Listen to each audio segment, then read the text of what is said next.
Welcome back mga kapitbahay! Kasama pa rin po namin si Miss Jacqueline Jose ngayong umaga.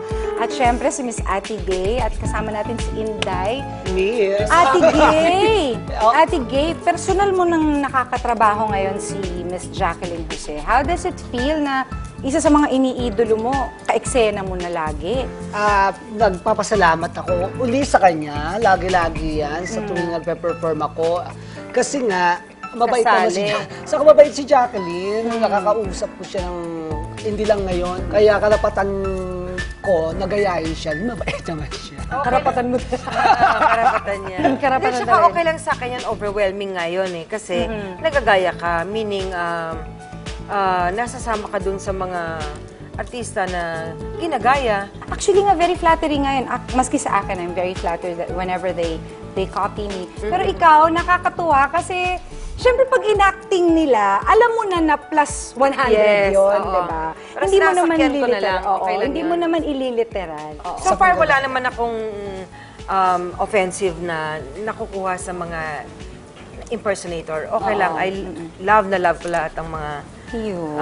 Ay Salamat naman pala. po. Ate Gay, you try to be more sensitive. Opo. Not only to your audience, but to the person whom you're parang imitating, no? Okay Kasi lang, ang aaway respeto. sa akin yung mga fans nila. Oo nga naman. Yan yun. Saka ang aim ko naman matuwa yung mga tao. Hindi naman porque layunin kong matuwa sila, mga hamak na ako ng mga ginagaya ko. Di ba, pangit? Minsan nga si Vic Soto nga ginagaya ko. Madami yan. Dami lang siya. Vilma, Jacqueline, Nora, Vic Soto. Bakit may Vic Soto? Nakakatawa yung Vic Soto. Kasi ako nga kaboses ni Nora, Nora nakamukha ni Vic Soto. Sample.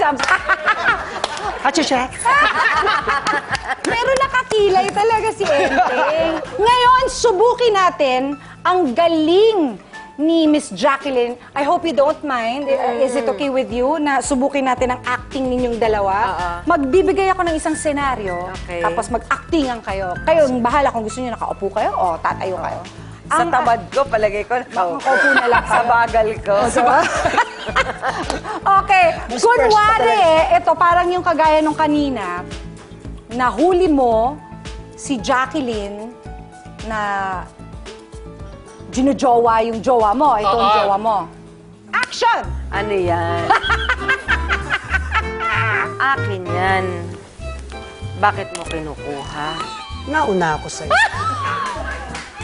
Sinungaling ka.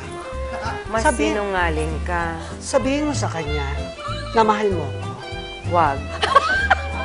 Hindi mo sasabihin yan dahil ako ang mahal mo. Nauna mo akong nakilala kesa sa kanya, hindi ba? Pero mas nauna mo akong inibig. Ang hirap sumagot.